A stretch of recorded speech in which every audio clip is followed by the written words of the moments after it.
Bit of a Formula One focus for this edition of the KTM Summer Grill at speedcafe.com. We are joined by the bearded warrior, the man who is the Formula One editor here at Speedcafe. On the desk is Matt Koch, and beaming in, having a nice holiday, but good enough to give up some of his time. We welcome Mark Webber to the show.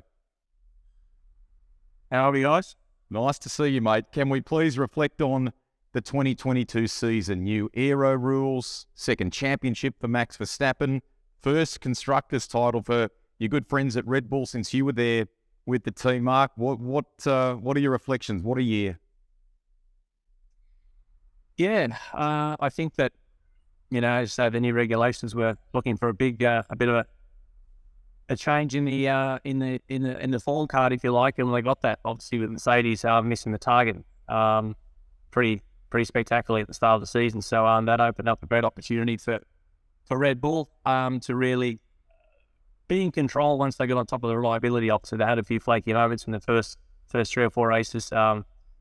Once they got on top of the reliability, and Max got on top of the regs, well, it took him a while to get around front tyre and sort of how the sort of characteristics are of the car. So it just shows you that even guys at his level, it takes a little bit of time, but once he got into his stride, there was no stopping him and the team. Reliability was exceptional, execution on all compounds, conditions, and that Spa drive, I think, was just, I don't think I've seen a drive like that in a long time where the people just studying it. The whole field just gave up that day. Every single drive, just when Max turned up, the mirrors are just basically wavy past. So, yep, they were on fire. And Ferrari had flashes of form, obviously, particularly in qualifying, but obviously, you can't win many championships if you don't perform on Sunday. So, they tried, but Max was too strong, mate. And they got the job done. Mark, I'm curious to get your thoughts on the relationship between Max and Sergio, because it's been harmonious for more or less the 2 years I've been together, with the exception really of Brazil, and that seems to stem back to, we think, Monaco. The team won't tell us. I'm sure in your time you've had a few meetings with Christian on similar trains. How does he go about managing that relationship, and do you think he needs to going forward? Well, absolutely. A team principle is always managing dynamics between the drivers, and it's very, very easy to handle that when you're not battling for wins or championship position. So, top 4, top 5, there's generally no real friction between drivers and management. Have a bit of an easier run out, but obviously when there's championship positions, championships at stake, obviously, between the two drivers. I think a team manager, I think team principal even, he goes on a journey too. You haven't got all the answers, particularly in our day. I mean, Christian was first experience for all of us, Sebastian, myself, Adrian, also not for Adrian, but for Red Bull itself, that was, there was some challenging times, and that's the nature of the beast. I mean, in hindsight, there was decisions that you could do different and better for them, for the team, for one driver in particular. But look, the sport, of course, is brilliant at the hindsight goggles and making sure that that they scrutinise everyone that makes the decisions. That they can't press pause buttons in the middle of races. Obviously, the communication with Max in Brazil, seemed to surprise you somewhat. So obviously that was dealt with internally post race. You can't. Trying to talk to a driver the hell on, particularly with the last few laps of trying to get the full picture of what was going on there, is not always easy, and it's not always the media don't need to know either. That's as simple as that. There's some things that remain private within teams, and there's actually nothing wrong there. No, exactly. Daniel Ricciardo's obviously his own man, and has made some decisions about his future in recent time, going back to Red Bull, to the family now, to be the third driver there. What is your take on that? And do you think the reset is going to be good for him, and so on? Yeah, I think that it's pretty. And obviously Daniel's own words, he needs a break. He needs to reflect on finding the motivation and the energy back to the sport. And I think this is a great opportunity for him to do that in an environment that he knows well with Milk Keynes and Red Bull. And he'll be good for the brand. No question about that. He's insanely popular. We know that globally. So I think that it'll be the moment of a year out will be I think it'll feel like longer for him, which could be good because, he might need that and then, start making decisions for how, 24 could look for him. I think that him being, I had a good chat with Singapore about some of this stuff and, it was, I think it's good that he's open to staying on the fringes to measure his motivation levels at his own discretion. With Daniel stepping off the grid, we've got Oscar stepping on in with McLaren as well. As Oscar's manager, someone who's got a really close and a long-term relationship with Oscar, what's he like as a character? We know Daniel's bright and bubbly and he's got that perennial smile. What's Oscar like as a person? I think, pretty different to Daniel. Obviously, I think, Oscar's pretty reserved. I'll say, everyone's got their own character. I look at Kimi, look at Sebastian as a world champion, and he's very different to what his makeup was at the end of his career. Charles, Max, they're all got their own little, idiosyncrasies and style about it. Oscar, obviously, he's new to the sport. He's going to have his first season next year. And it doesn't matter what driver you are. Obviously, that takes time to get, used to the sport, the juggernaut, the travel, the marketing, the media, all those type of things. So I think that even McLaren said, of course, when Lando arrived, it's rabbits in the head. He was a rabbit in the headlight. Same for Daniel, probably a little bit at HRT and Toro Rosso at the time. So all of us in our first year, there's a lot to take in. But Oscar's very reserved. Workaholic in the background. He's very incredibly professional, of course, and diligent, which we're seeing in all the junior categories, and very economical with his words. And so he's just he's as my wife says, he's the most sophisticated Australian that's ever gone to race overseas. We couldn't be comparing Daniel and myself. And whoever else is in there, but so it's a low bar in terms of sophistication. But Oscar is certainly certainly that. It's a fantastic story, Mark, that he's going to McLaren next year. Lots of excitement among the fans for this. I mean, a lot of headlines around that move necessarily, and some of them I didn't like. Can you walk us through the move? I mean, there's a connection with Andreas for you and so on. But importantly, he looked like, despite how tough all that stuff playing out must have been, like he handled it with real strength, mate. What was he like in that whole phase? He was pretty relaxed actually. Of course he was ironically showing as much loyalty as he could do under the circumstances, because he was waiting for answers, and he was the most loyal out of the whole situation, and all the other shareholders and people that have been there since he's been 8 years old were certainly a lot less patient. But Oscar was keen to be as loyal as possible, and it still was pretty challenging what the future was looking like. But then obviously McLaren said they wanted to make a change, and whether that was Oscar or whoever it was, that was the funny thing, could have been, we don't know who's on the grid next year, who knows. But anyway, it was Oscar was available, and that's something which we had to move pretty quick on, and it in the end they were prepared to take a huge risk on Oscar, which was tremendous, which they have done with Lando, which they have done to a degree with Carlos. Obviously, he'd been now for Tauri, also for Rosso,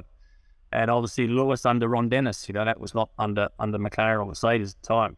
They weren't around, but Lewis, they took a huge risk with him. So McLaren have had fall of not farming their drivers out, and that was a great opportunity for Oscar to get going. Of course, he was mindful of replacing Daniel. Absolutely, he was. And that was, but he knows that, if it wasn't him, it could have been someone else. And it's like he knows he should have been racing this year. That's the big killer here, was that he did a few days, some testing, but, racing drivers are a race. And that was really hurting Oscar this year. And obviously he's behind the 8 ball next year, having a year out this year, and that's just the way it is. The situation's obviously been well documented, as Rusty mentioned, and without going over old ground, what made McLaren more attractive than, I guess, the loan deal that the Alpine was offering? can't go into that, mate. It was just that, well, they wanted him. That's the first thing. That makes a pretty big difference. And then, so, it's important to be wanted, and that's, and be pretty clear over what the plan is. Can we go to, I guess, some excitement among the fans about just the Aussies generally? We know that Oscar's coming, which is terrific. We've got Jack Doohan waiting in the wings, more or less, and in Formula 2. What's your observations of Jack? You know Mick pretty well. Yeah, he had I mean, as you say, we've got a pretty good, healthy bunch of youngsters coming through. Obviously, the junior categories are hard to crack into and stay in there. Obviously, it's bloody expensive to do year on, year out. So you got to get through there as quick as you can. So I think that Jack was very unlucky this year in lots of occasions, and that is no fault of his own, obviously. I mean, Drogovic smoked the championship by lots of points, obviously, here, but he's in his third year, so, very experienced. But yeah, I think that, Jack's with us again. I think continuity next year with the team he's staying with, Virtuosi, which will play a really good outfit. I think that's good for him. And yeah, we're in good shape. I think that, having Oscar racing, and then, Jack in Formula 2, and then some other youngsters coming through, karting, Formula 4, Formula 3. Like, I think there's a really, it's Australian motorsport it's insane how, we're going through a bit of a healthy patch, which is really, tremendous for I suppose, the enthusiasm for the sport out here, and people having the opportunity to race domestically here and then get overseas, have a red hot crack. In Abu Dhabi, the postseason test, we had both Jack and Oscar on track in Alpine and McLaren respectively. That was Oscar's second run in a McLaren. He tested a previous car in Paul Ricciardo a week or two before Abu Dhabi. How important is that seat time with McLaren in terms of building that relationship and comfort? What does that do to him or for him for season 2023? Well, it's pivotal. Obviously, the working environment is important, particularly for someone like Oscar who is so insanely detailed. He's methodical in his approach, and McLaren has seen that already, which is great. But you can do as much as you want at the factory. Sort of driver, whatever that is, can be. But you need to be racing and preparing for that. So ultimately, he's enjoyed those tests, and that was a good scenario, very good for us, brilliant scenario for us to be able to do those, and gives them and Oscar some things to think about, obviously over the winter in preparation for Bahrain next year. Because as you know, the mileage is pretty short these days. Low back and a lot fossil now, mate. I'm an old guy, but back in the day we used to do loads of testing, but obviously the ups is now it's pretty thin on the ground. So Oscar had done like 8 days in the car up until June, so they've had like a 4-month gap. So it's it's not like tennis or golf. It's pretty hard on these youngsters these days. You're trying to have a well-earned break here down under, which we appreciate. So let's bounce through a couple to finish if we can, Mark. Looking on paper at 2023, given the movement that we've seen, Oscar to McLaren, Pierre Gasly to Alpine, Nick de Vries to AlphaTauri, Fernando Alonso, Aston Martin, is there a few observations you've made and are looking forward to for next season, and what kind of things stand out for you? I think the domino effect, obviously, with Seb stopping. I mean, that was obviously not maybe a huge surprise, but obviously the giant surprise was obviously Fernando leaving. I mean, that was when it all started to kick off, because the year before was obviously only one seat change with Guanyu Zhou. So the market, it can be very stable and frustratingly, stable in that sense, which it was in the year when Oscar should have went up. But this year, when one guy moves, like Fernando did, that it opens right up. So you're right, Rusty. I think there's going to be lots of fresh driver lineups. I think that honeymoon period goes over pretty quick. We've got the testing and new guys get for teams. But I think the top three will still be very strong. And then the rest will be, from 4 to 7 will be very tight. So it's I think that it's always good to see the rookies, I suppose, fresh blood coming in. I think it's good for the sport. But at the other end of the scale, interested to see how Fernando goes. He just continues to defy the odds at that level for his age. So that's a bit of sport to watch as well. So we'll see. And Lewis, see how Lewis is going, motivation, see how the move comes out as pivotal for his motivation to continue to show just the quality he's got if Mercedes will give him the products. You mentioned there, Mark, that we've said goodbye to Sebastian, our driver that you know well. You were alongside him when he won his 4 World Championships, and you've had, I guess, a front row seat as his career's developed since then. What's his legacy on Formula One? You mentioned earlier that his character changed over the course of his career. Yeah, I think obviously when the front of his career, it happens when you're very young. Obviously, it takes time to nurture into a role, right? Or the optics of your brand or whatever you stand for and all the rest of it takes time, because that's just the maturity factor of yourself as a professional athlete, and also how the fans, embrace that attitude that you put towards your racing or the Monday to Friday stuff. So, of course, at the start of his career, it wasn't overly straightforward. Obviously, I shared a few photos with him, which were quite controversial to say the least all around the world. But, at the end, I think that, he's been tremendous reflection. He started to bring a lot to the sport, which might not have been the case early in his career. Results, yes, but he turns out as a world champion. I think that, he certainly did a lot more at the end, which was brilliant. And I take my hat off to that. And he got the timing bang on, I think. Maybe a sniff early. I think he still dropped very, very well. I told him, I think he got this a bit early. But so we've had a bit of a laugh about that. But I'm stoked he's in one piece, mate. He's had a great career. He was a juggernaut, obviously, in the early days. And even on his day, would see he'd still do some special stuff. So, 4-time world champion, not to be sniffed at. And, he'll be missed. Glad to see you get to have a red wine with him and reminisce too, Mark. Let's finish with the Australian Grand Prix. I mean, sellout effectively, massive crowd. The home event, which you're involved in a board or management capacity, it is going to be mega, mate, isn't it?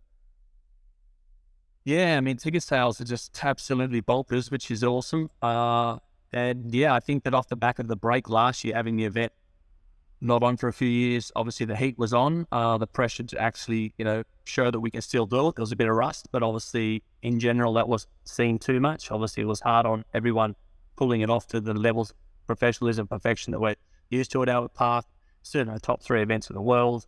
So, I think that to have that, I'm watching that last year going like on Monday, I just thought, that was insane how awesome the event was, how big the crowd was. I hope that everyone just hasn't used all their, all their bullets on the first year back, but it's not the case, mate. Everyone going again next year.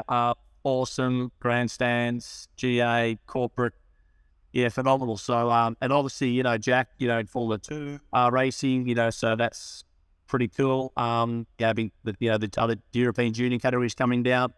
So, and then obviously Oscar making his debut in Bahrain, but obviously the third race with him will be in Australia. So I'm trying to tell him it's going to be different, but he's like, I'll be all right. We're fine. Like, so we'll just see how it goes. But that's really exciting, mate, for Australia. We should never trivialise having a Grand Prix in our country, ever. The Grand Prix is something we should be proud of, as the MotoGP, as any international events we have down there. We should embrace it, which we are spectacularly. And it's good for you guys. It's good for all sections of our, the industry, which is brilliant.